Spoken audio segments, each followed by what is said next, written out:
Welcome back to Hardball. Yesterday, Attorney General Eric Holder spoke about Black History Month at the Department of Justice.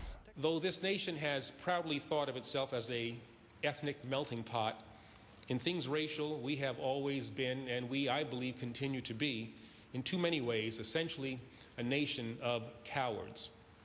Though race-related issues continue to occupy a significant portion of our political discussion, and though there remain many unresolved racial issues in this nation, we, average Americans, simply do not talk enough with each other about... Well, okay, I'll buy that. But the cowards thing, well, is the Attorney General right? Are Americans a nation of cowards? Pat Buchanan is an MSNBC political analyst, and Georgetown University professor Michael Eric Dyson is the author of a new book called April 4th, 1968, Martin Luther King Jr.'s Death and How It Changed America.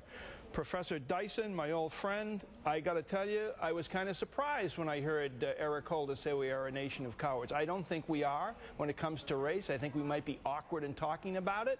We might be a little reluctant to talk about it, but cowards, no. What do you say?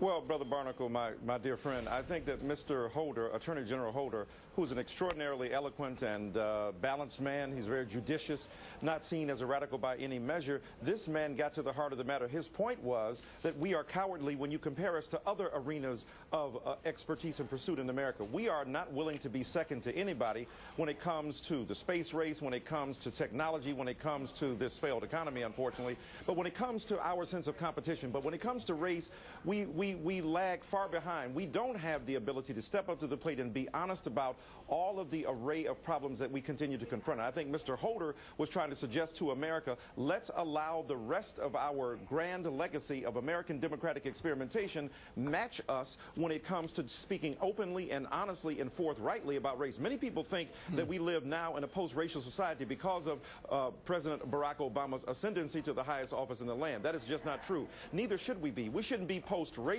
Okay. We should be post-racist. We should look beyond the day when narrow impediments and blind bigotries continue to impede us from moving forward in this nation. Okay, Pat Buchanan, you just heard Professor Dyson say that we're less than honest as a nation, as a people, in talking about race.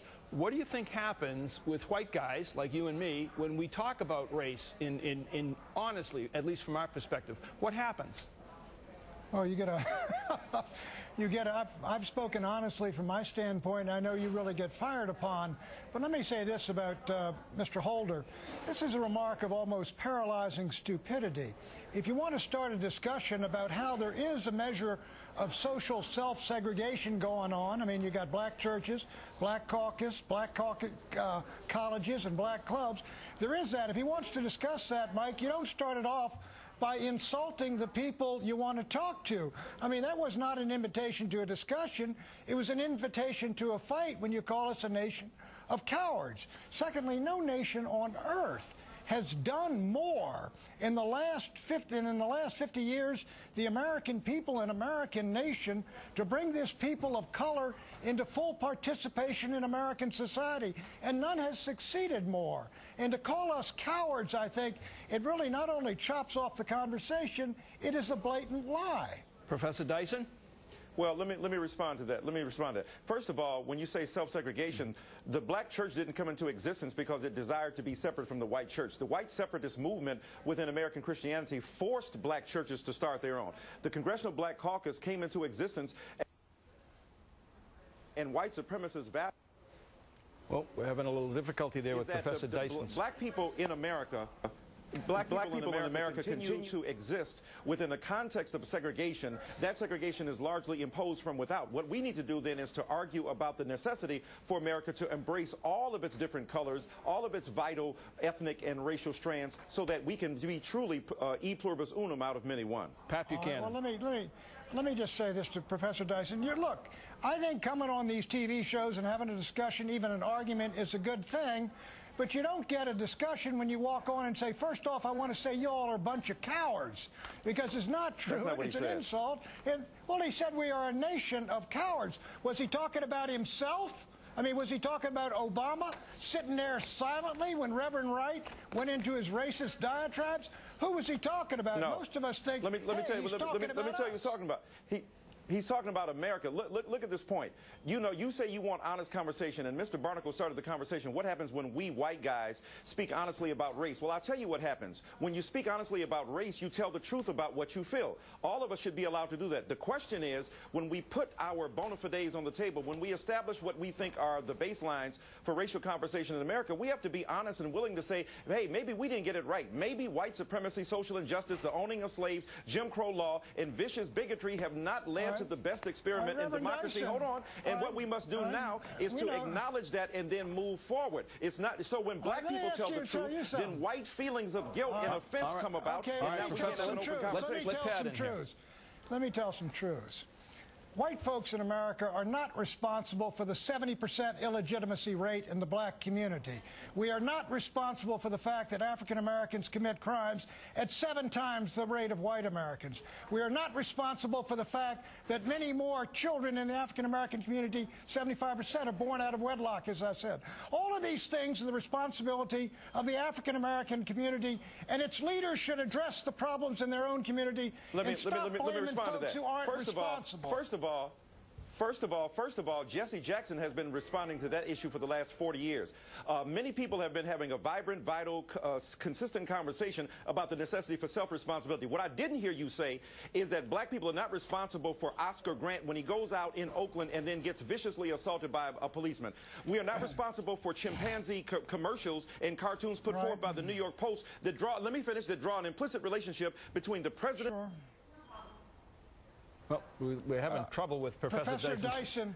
Go ahead, Pat. Let me tell you, in the statistics on group crime against individuals, gang rape and gang assaults, the numbers are almost 100 to 1. 45% of African American crime is committed against whites. Whites commit 3% of their crimes against African Americans. All crime should be condemned, but it seems to me in the African American community, you should look to your own responsibilities instead of our faults.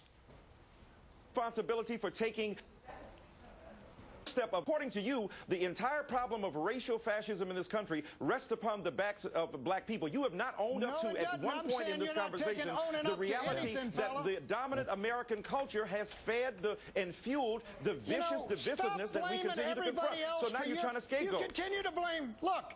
But African American community was far more law-abiding. But when black people talk about honest feelings as blaming, when white people talk about it, it's called being held responsible.